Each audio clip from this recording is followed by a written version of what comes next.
नमस्कार दोस्तों, स्वागत है आपका अपना ही यूट्यूब चैनल टुडे एग्जाम पर।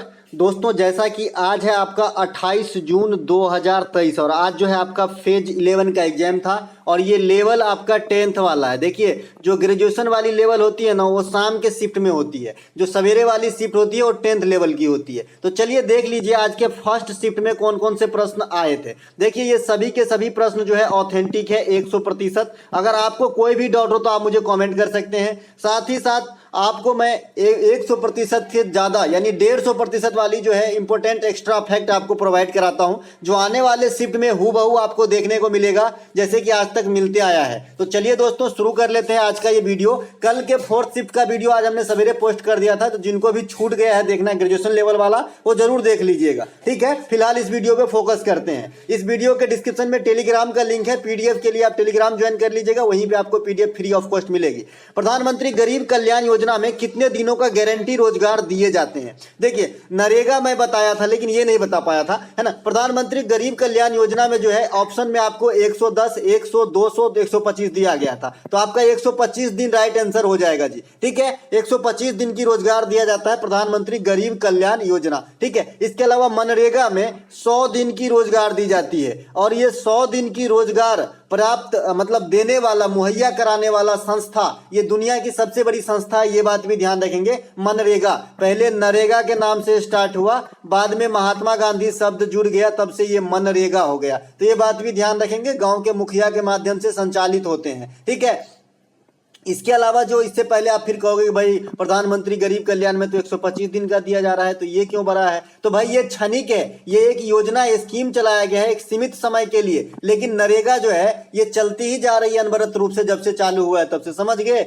इसके अलावा प्रधानमंत्री मुद्रा योजना जो अभी लेटेस्ट में है ना, और काफी जो पूछा जा रहा है, तो इसमें मैक्सिमम लोन की सीमा 10 लाख है और न्यूनतम लोन की सीमा बात करेंगे तो 50,000 रुपया है। ठीक है, इसके अलावा प्रधानमंत्री स्वरोजगार योजना, इसमें जो है लोन की सीमा 10 लाख से लेकर 25 लाख तक की रुपया जो है लोन मुहैया कराता है, ताकि बिजनेस व्यापार जो है युवा वर्ग कर सके। ठीक है, प्रधानमंत्री किसान सम्मान निधि योजना 2,000 रुपया के नोट 3 गो मिलता है। ठीक है, यानी 6,000 रुपया 4 महीना पर। ठीक है, इसके अलावा प्रधानमंत्री सुरक्षा योजना 2 लाख रुपए की राशि प्रदान की जाती है आपका कब? जब एक्सीडेंट वगैरह हो जाते हैं तब। इसमें लाभार्थी की उम्र कितना होता है भैया? 50 वर्ष से लेकर 18 वर्ष से लेकर 50 वर्ष तक के बीच में। ठीक है, तो ये बात भी ध्यान रखेंगे। इसके अलावा प्रधानमंत्री वाणी योजना, फ्री ब्रॉडबैंड सर्विस जो है आपका वाईफाई कनेक्शन लगा के उसमें तेजी लाना है। प्रधानमंत्री उज्ज्वला योजना एलपीजी कनेक्शन से जो बीपीएल के नाम में आते हैं। इसके अलावा प्रधानमंत्री पहल योजना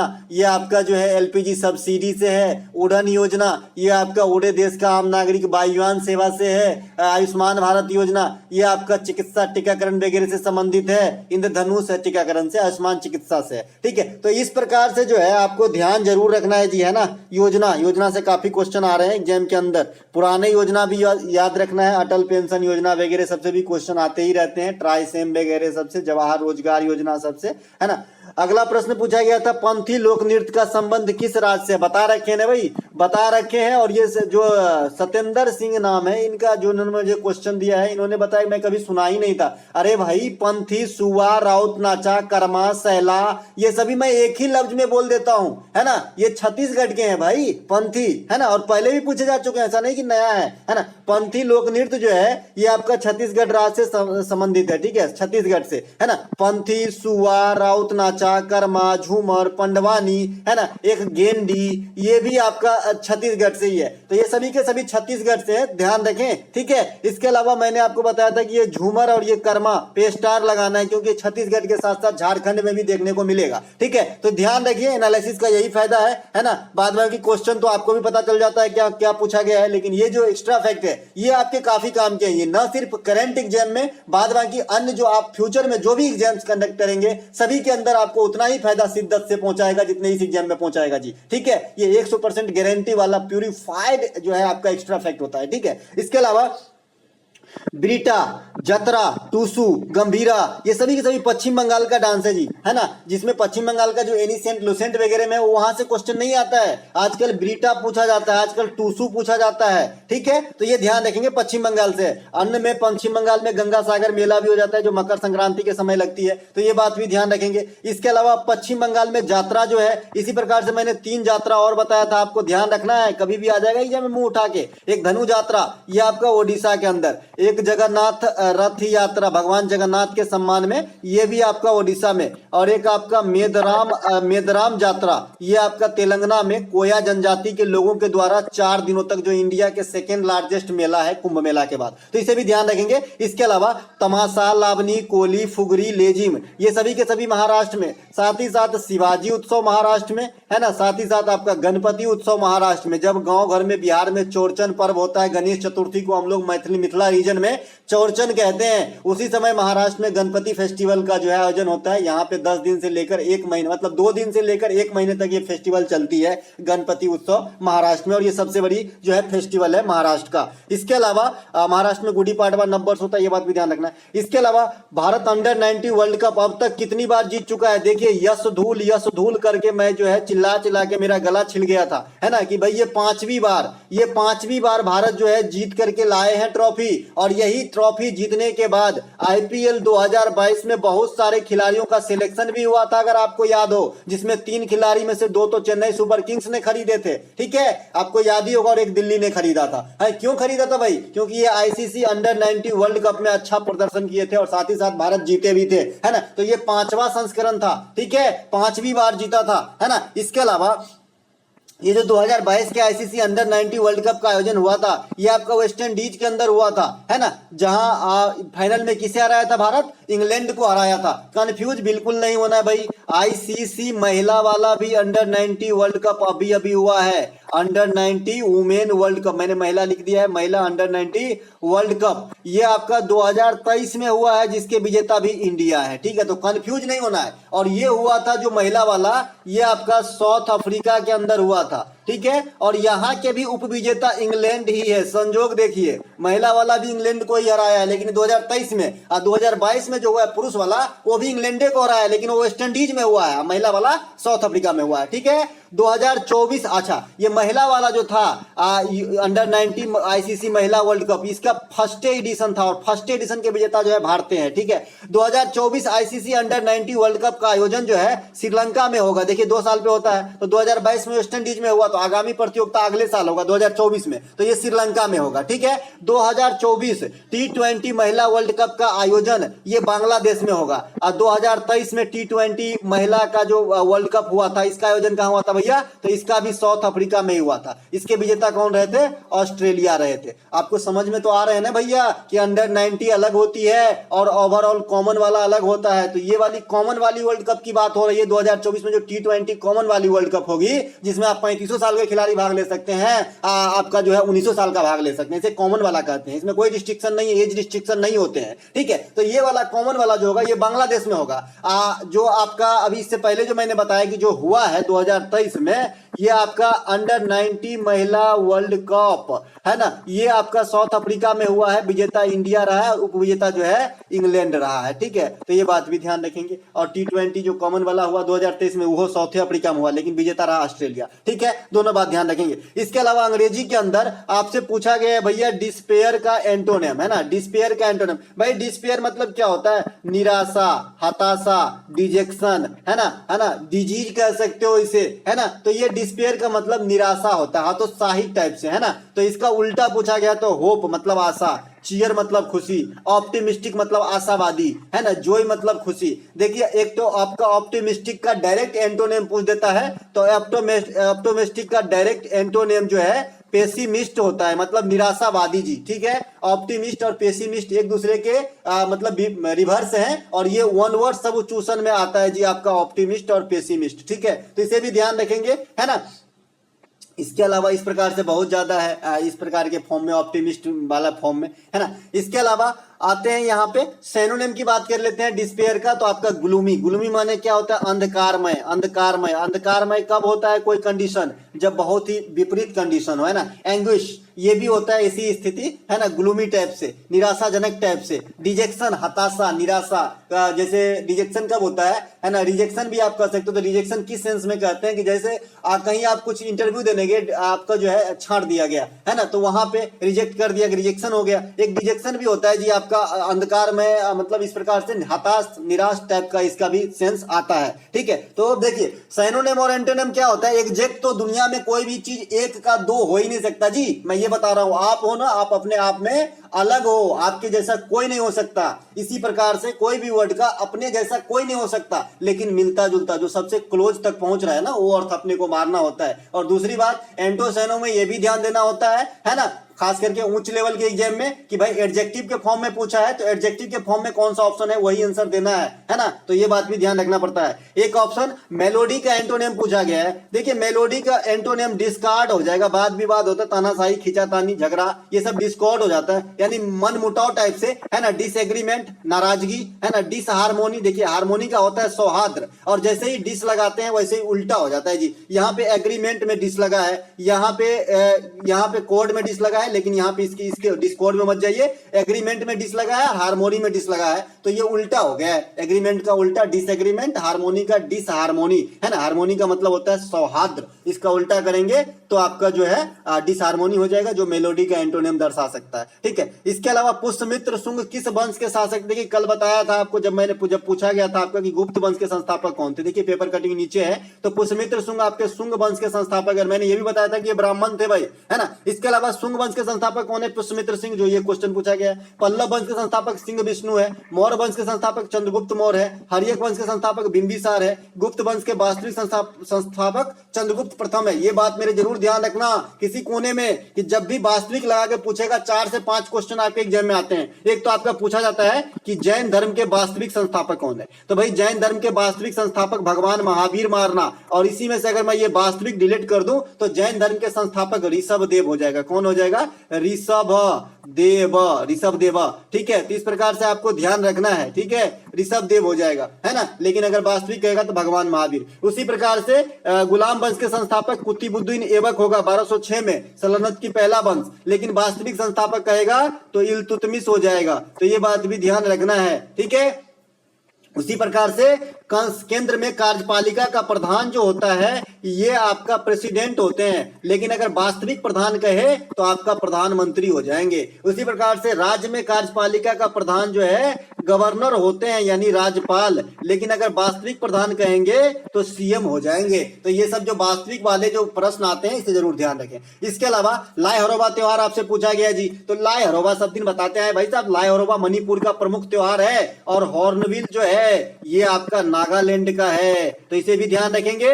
हॉर्नबिल दिसंबर के महीना में मनाया जाता है, तो ये बात भी ध्यान रखना है। लाय हरोबा मार्च से लेकर मई तक के बीच में मनाया जा सकता है, ठीक है। तो ये बात भी ध्यान रखेंगे। इसके अलावा मैंने एक चीज और बताया था, अगर आपको याद हो, कि भाई लाय हरोबा में अगर मणिपुर ऑप्शन नहीं है ना तो त्रिपुरा में भी मना लेते हैं, ठीक है, त्रिपुरा में भी मना लेते हैं आपका लाय हरोबा। तो डिपेंड करता है कि ऑप्शन में क्या था, या फिर कुछ बच्चे यही बता रहे हैं कि निम्नलिखित में से कौन सा त्योहार मणिपुर में मनाया जाता है, तो लाय हरोबा था ऑप्शन में, एकदम राइट होगा, ठीक है। इसके अलावा मणिपुर के एक शास्त्रीय नृत्य जिसे मणिपुरी कहा जाता है, कचई लेमन फेस्टिवल, ये भी मणिपुर में मनाया जाता है। मणिपुर के अंदर आ जाइए तो मार्शल आर्ट प्रकार का थांगटा नृत्य है, ये भी किया जाता है आपका मणिपुर के अंदर। इसके अलावा सोलुंग त्योहार, मोपुन त्योहार, मुखौटा नृत्य, या फिर इसे युद्ध नृत्य भी कहा जाता है ना, युद्ध नृत्य, युद्ध डांस भी कहा जाता है। तो ये तीनों के तीनों अरुणाचल प्रदेश में, साथ ही साथ लोसार को भी रख लीजिएगा, लोसार भी आपका अरुणाचल प्रदेश में हो जाएगा। अरुणाचल प्रदेश, हिमाचल प्रदेश और लद्दाख, ये तीनों जगह लोसार होते हैं, इसीलिए मैं बताना मतलब जब भी अरुणाचल प्रदेश का जिक्र आएगा लोसार जरूर बताऊंगा, ऐसे कर करके आपको एक दिन जो है याद हो जाएगा।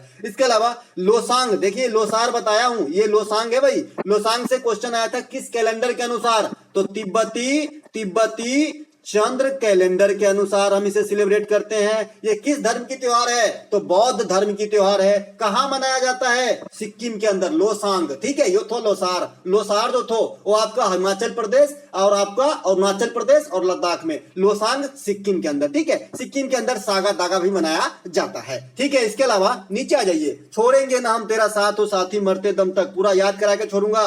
बांग्ला, लाहो, नोंगक्रेम, ये तीनों के तीनों मेघालय में। मेघालय में मैंने आपको बताया भाई गारो खासी और जयंतिया, ये तीनों पहाड़ी भी है और तीनों जनजाति भी है, तो ये भी ध्यान रखेंगे। मेघालय में एक डांस का नाम है नोंगक्रेम और एक आपका नोकरेक आरक्षित क्षेत्र भी है, तो ये भी है मेघालय में, तो ये भी बात ध्यान रखेंगे। पहाड़ी के साथ नोकरेक को याद कर लीजिए, बांग्ला, लाहो, नोंगक्रेम को जो है मेघालय में ले जाइए, ये आर्ट एंड कल्चर वाली बात है। ठीक है, चलते हैं आगे।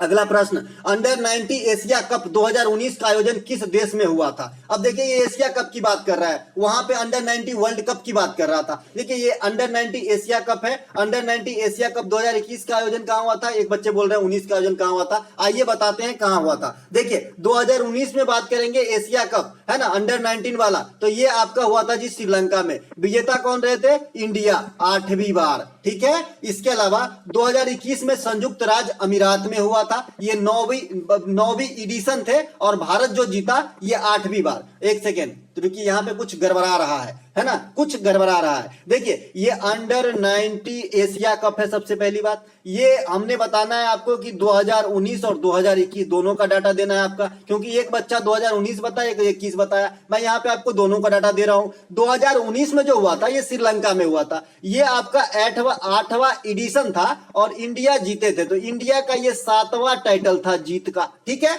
इसके अलावा 2021 में ये संयुक्त राज्य अमेरिका में हुआ, ये 9वां एडिशन था और इंडिया का ये 8वां टाइटल था जीत का। समझ गए होंगे है ना। एशिया कप क्रिकेट 2022 के विजेता जो मेन वाला होता है ये श्रीलंका है, किसको हरा के? पाकू को हरा के, पाकू मतलब पाकिस्तान। इसके अलावा एशिया कप महिला 2022 के विजेता कौन है? भारत। कितनी बार? 7वीं बार। तो ये बार जरूर याद रखें। आपको अगर याद हो तो मैंने ये भी बताया है कि भाई ये रिजर्व बैंक के जो गवर्नर होते हैं ना, ये प्रेसिडेंट जो होते हैं ना, ये वाइस प्रेसिडेंट जो होते हैं ना, ये महान्यवादी जो होते हैं ना, ये कैग जो होते हैं ना, उनकी क्रम जरूर याद रखें कि ये कैवा बना है, क्योंकि एग्जामिनर सबको पता है कि इतने बड़े की पोस्ट है, सब याद कर लिए होंगे, लेकिन रैंक पूछ दूंगा तो थोड़ा सा पसीना निकलेगा, और पसीना निकालने के लिए तो एग्जाम लेते हैं भाई, है ना। इसके अलावा अंडर 90 आईसीसी वर्ल्ड कप 2022 के विजेता कौन है? तो ये भारत है 5वीं बार, जो एक क्वेश्चन सेपरेट भी पूछा गया है, यहाँ पर मैंने एक्स्ट्रा फैक्ट में भी रखा हूं। ठीक है, इसके अलावा जो अभी सेपरेट पूछा गया, पीछे देखे ना, वेस्ट इंडीज में हुआ था, इंग्लैंड को हरा के भारत जीता था 5वीं बार, है ना। इसके अलावा जाकिर हुसैन का संबंध किस वाद्य यंत्र से? अब ये क्वेश्चन एकदम लल्लू था, तो ये आपका तबला से है। जाकिर हुसैन साहब को 2023 में जो है पद्म विभूषण से सम्मानित किया गया है। 2023 में 6 जन को पद्म विभूषण मिला है, जिनमें से एक जाकिर हुसैन साहब, एक मुलायम सिंह यादव जो आपके यूपी के भूतपूर्व चीफ मिनिस्टर रहे हैं और अखिलेश साहब के पापा हैं। इसके अलावा जो आपका महान लोबिश साहब है, जो दवाई जो होता है ना ORS, इनके खोज किए थे, ये पश्चिम बंगाल के डॉक्टरी क्षेत्र से जो है ताल्लुक रखते थे, इनको भी दिया गया है। और बाल कृष्णन साहब को दिए गए हैं और 2 आदमी को दिए गए, भैया 2 अभी रिमाइंड नहीं हो रहा है, मतलब 6 आदमी को इस बार का जो है पद्म विभूषण दिया गया है। ठीक है, 6 को पद्म विभूषण, 9 को पद्म भूषण और बाद बाकी जो 91 को बचेगा वो आपको पद्म श्री मिला है। टोटल 106 पद्म पुरस्कार जो है लेटेस्ट वाला वितरित किए गए हैं। ठीक है, इसके अलावा तबला के अन्य कलाकार कौन कौन से हैं? किशन महाराज, अंबिका प्रसाद, लच्छू महाराज, अल्लाह रखा, सुखबिंदर सिंह, राइट। पंडित राम नारायण, है ना, साबरी खान कर लीजिएगा, वजीर खान, आसिफ खान, ये सभी के सभी सारंगी से संबंधित है जी, है ना। सुक्रू खान, है ना, ये भी ध्यान रखेंगे। अमजद अली खान, अली अकबर खान, बुद्धसेन दासगुप्ता, अलाउद्दीन खान, ये सभी के सभी सरोद से संबंधित है। देखिए सरोद से जब भी क्वेश्चन पूछा गया है, सबसे ज्यादा जो पूछा जाता है आपका अलाउद्दीन खान पूछा जाता है, अलाउद्दीन खान, ठीक है, और अमजद अली खान पूछा जाता है। तो ये ध्यान रखेंगे, क्योंकि खान वाले में बहुत ज्यादा मतलब कंफ्यूजन रहता है। तबला में भी है खान, है ना, सरोद में भी है, बैलिन में भी है, और इधर आ जाइए तो सारंगी में भी है। तो लोग क्या करें, तो अच्छे से देखें बस, और कोई इसका तरीका है ही नहीं। जीवित शरीर में सबसे बड़ी कोशिका क्या होती है? सब दिन बताते हैं, और ये आपका जो है स्पीडी का क्वेश्चन है, लल्लू सा, है ना। तो जीवित शरीर की सबसे बड़ी कोशिका आपके ऑप्शन में तंत्रिका तंत्र थे, आरबीसी थे और डब्ल्यूबीसी थे, है ना। तो सबसे बड़ी तंत्रिका तंत्र हो जाएगा जी। अगर मैं बता रहा हूं यहां से तंत्रिका तंत्र को डिलीट कर दिया जाए, ऑप्शन में नहीं है, लेकिन ऑप्शन में आपका न्यूरॉन है, तो न्यूरॉन को भी आप आंसर लगा सकते हैं। और क्यों लगा सकते हैं, इसका जस्टिफिकेशन नीचे दिया हूं। शरीर की सबसे बड़ी कोशिका जो है ये तंत्रिका तंत्र होती है। क्या होती है? तंत्रिका तंत्र होती है, ठीक है, कोशिका होती है। और तंत्रिका तंत्र का क्रियात्मक इकाई क्या होती है भाई? न्यूरॉन्स होती है। तो न्यूरॉन्स ही आंसर सही होगा अगर आपका ऑप्शन में तंत्रिका तंत्र नहीं है उस कंडीशन में। लेकिन बच्चे ने बाद में बताया कि तंत्रिका तंत्र था, तो हमें था तो भाई उंगली टेढ़ी करने की जरूरत ही नहीं, तंत्रिका तंत्र आंसर हो जाएगी। अगर नहीं रहे तो न्यूरॉन्स भी आंसर होगी। न्यूरॉन्स की सबसे बड़े भाग को एक्सॉन कहते हैं। अब ये बात ये आ गई कि भाई बुर्ज खलीफा जो है अपने आप में बहुत बड़ा है, लेकिन उसका कोई ऐसा पार्ट तो होगा जो अन्य पार्ट के हिसाब से ज्यादा विस्तृत क्षेत्र रखता होगा। उसी प्रकार से भाई कोशिका में सबसे बड़ी कोशिका तो तंत्रिका तंत्र की है, उसके अंदर भी न्यूरॉन्स है। और न्यूरॉन्स के अंदर भी बात करेंगे तो एक्सॉन नाम का जो भाग होता है वो सबसे बड़ी भाग होती है। एक एक चीज को तोड़ तोड़ के समझेंगे, ज्यादा दिन तक रहेगा। इसके अलावा किडनी के क्रियात्मक इकाई जो ब्रिक होती है ना, एक जोड़ी ब्रिक होती है आदमी के शरीर में, है ना, अगर ये खराब हो जाए भाई साहब तो पेशाब बहुत लगते हैं, ठीक है। तो किडनी की क्रियात्मक इकाई को नेफ्रॉन कहते हैं और तंत्रिका तंत्र के क्रियात्मक इकाई को न्यूरॉन्स कहते हैं, ठीक है। दोनों बात ध्यान रखेंगे, ठीक है। अच्छा, ब्रिक की जो रोगी होती है ना, किडनी की रोगी, अगर इस किडनी खराब हो जाती है ना तो इसमें जो है डायलिसिस पे रखा जाता है ना, तो ये बात भी ध्यान रखेंगे। इसके अलावा वर्ष 2020 में निम्नलिखित में से किस खिलाड़ी ने भारत के लिए तीरंदाजी में कोई पदक जीता था? इस प्रकार के प्रश्न आए हैं, लेकिन बच्चे ने बताया कि ओलंपिक खेल नहीं था। तो बताइएगा कि इसमें ऑप्शन क्या क्या था जी, है ना। ऑप्शन क्या क्या था? ऑप्शन में एक हमें हरविंदर सिंह मिला है। हरविंदर सिंह जैसा मुझे याद आ रहा है कि पैरा ओलंपिक में दक्षिण कोरिया के कोई खिलाड़ी थे, उनको हरा के जो है इन्होंने कांस्य पदक जीते थे जी तीरंदाजी के अंदर। तो बताइएगा कि इसका आंसर आपने क्या लगाया है। फिलहाल मैं अगर आंसर दूं एक ऑप्शन के हिसाब से तो हरविंदर सिंह होगा, जिन्होंने टोक्यो पैरा ओलंपिक में भारत के लिए कांस्य पदक तीरंदाजी में जीते थे। और वो खिलाड़ी जो था वो दक्षिण कोरिया के कोई थे जिन्हें जो है हराए थे, ठीक है।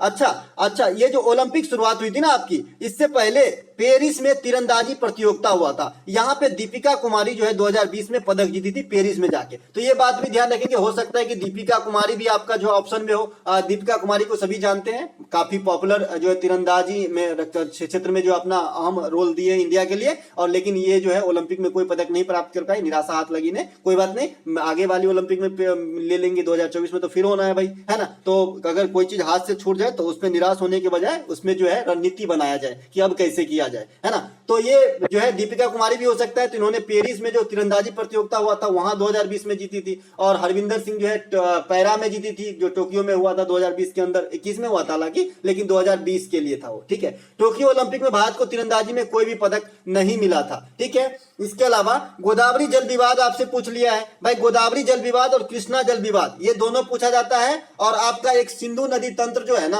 वो भी पूछा जाता है कि भाई पाकिस्तान और भारत के लिए जो जल पे जो आपका बंटवारा किया गया है कि भाई तुम इतना यूज करना, किस नदी का कितना यूज करना, ये मैं डिस्कस कर चुका हूं। लेकिन ये देश के अंदर की बात पूछा गया है। तो गोदावरी जल विवाद किन किन राज्यों के बीच है? तो ये महाराष्ट्र, आंध्र प्रदेश, उड़ीसा, मध्य प्रदेश और कर्नाटक के बीच है, ठीक है, ठीक है। इसके अलावा आ जाते हैं थोड़ा सा नीचे, कृष्णा नदी जल विवाद, ये आपका महाराष्ट्र, कर्नाटक और आंध्र प्रदेश के बीच है। भाई जिन राज्य से बहेगा वहीं पर तो विवाद होगा, है ना, यहीं पर तो विवाद होगा, है ना। ये समझ रहे हैं ना। अगर भाई आप कोई मतलब गाना गाओगे तभी तो आवाज आएगी ना, सिंपल सी बात है। कोई चीज कोई बोलेगा तब तो आवाज आएगी ना, तो आवाज कहाँ से आएगी। इसीलिए कृष्णा नदी जहां से बहती है वहीं पे विवाद हो गया। बिहार से थोड़ी ना कृष्णा नदी का कोई दुश्मनी है भाई कि विवाद होगा। तो मैं कल बताया था आपको, महाराष्ट्र, कर्नाटक और आंध्र प्रदेश से कृष्णा नदी बहती है, महाबलेश्वर से निकल के बंगाल की खाड़ी में गिरती है। प्रायद्वीपीय भारत की सेकंड लार्जेस्ट नदी है, पहला गोदावरी है सबसे बड़ी नदी प्रायद्वीपीय भारत की, है ना। तो ये बार बार एक ही बात रिपीट करना सही नहीं है। कृष्णा जल नदी विवाद के समाधान हेतु 1969 में जो है कृष्णा जल विवाद न्यायाधिकरण का गठन किया गया था। और गोदावरी नदी का भी उसी समय किया गया था। गोदावरी नदी, है ना, जल विवाद न्यायाधिकरण का गठन भी 1969 में ही किया गया था। अब आ जाइए 1969 में, अगर 4 चीज में से आपको 2 चीज भी याद हो कल जो मैंने बताया था, है ना, मैं आपको एक हिंट देता हूं, मैं आपसे क्वेश्चन ही पूछ लेता हूं। चलिए सभी लोगों को कमेंट करना है, कमेंट इस फॉर्म में करना है। नहीं तो बच्चे क्या समझते हैं कुछ गलत हो गया जिसे लोग सुधारवा रहे हैं। आपको कमेंट इस फॉर्म में करना है, आज के प्रश्न का उत्तर, आज के प्रश्न का उत्तर इस प्रकार से लिखना, या फिर आंसर लिख देना है, या फिर पहले यही लिख देना है आंसर, है ना। इस प्रकार से लिख के आपको लिखना है, मैं जो प्रश्न पूछ रहा हूं उसका आंसर देना है। आपको बताना है कि भारत में पहली बार 1969 में जो बैंकों का राष्ट्रीयकरण हुआ था उसमें कितने बैंकों का राष्ट्रीयकरण हुआ था, ठीक है। ये क्वेश्चन है आप लोगों के लिए। गोदावरी जल विवाद का भी जो न्यायाधिकरण है ये भी 1969 में लाया गया था, लेकिन 1980 में रिपोर्ट जो उन्होंने सौंपी थी, ठीक है। इसके अलावा एक प्रश्न आपसे पूछा गया, फॉरवर्ड ब्लॉक के संस्थापक कौन है भाई? सुभाष चंद्र बोस। ये तो इजी क्वेश्चन थे। 1939 में करते हैं। फॉरवर्ड ब्लॉक की स्थापना नेताजी के द्वारा किया गया था। नेताजी के जन्मदिन पे 23 जनवरी को जो है पराक्रम दिवस के रूप में मनाया जाता है, तो ये बात भी ध्यान रखेंगे। इसके अलावा आजाद हिंद फौज, रास बिहारी बोस, सुभाष चंद्र बोस, कैप्टन मोहन सिंह, ये मिली जुली सरकार थी। इसमें जो है लोग बढ़ते गए, ये बोलते हैं ना, है ना, समय बीतता गया, विश्वास बढ़ता गया, तो उसी प्रकार से इस संस्था में जुड़ते गए लोग और सबका नाम जो है इसमें से आते गए। तो इसमें कोई एक आदमी नहीं हो सकता आजाद हिंद फौज का, है ना। वैसे आपका जनरली रास बिहारी बोस ही ऑप्शन में रहता है। ठीक है। नौजवान सभा का गठन जो है भगत सिंह साहब ने किए थे, तो ये बात भी ध्यान रखेंगे। इसके अलावा हिंदुस्तान रिपब्लिकन एसोसिएशन जो HRA है, इसकी स्थापना जो है आपका सचिंद्र सान्याल तथा उनके सहयोगी ने 1924 में कानपुर के अंदर किए थे। इसी संस्था का नाम बदल के बाद में HSRA हो गया, हसरा हो गया। इसमें सोशलिस्ट शब्द को ऐड किया गया, जिसके संस्थापक में भगत सिंह प्रमुख थे। और कब होती है? 1928 में। कहां होती है? दिल्ली के फिरोज कोटला मैदान में। फिरोज कोटला मैदान को अब नाम बदल के अरुण जेटली मैदान कर दिया गया है, तो ये बात भी ध्यान रखना है। एक क्वेश्चन आपके जनगणना से आए हैं, लेकिन मुझे अभी ये क्वेश्चन क्लियर नहीं है जनगणना से क्या आया है। एक क्वेश्चन बुक से भी आया है, तो ये भी पता नहीं है। तो आने वाले शिफ्ट में मिलेगा तो मैं जरूर इंक्लूड कर दूंगा। तब तक के लिए जय हिंद। अगर अच्छा लगा हो तो अपने दोस्तों में शेयर जरूर करना। बस एक ही रिक्वेस्ट है आप लोगों से, ठीक है।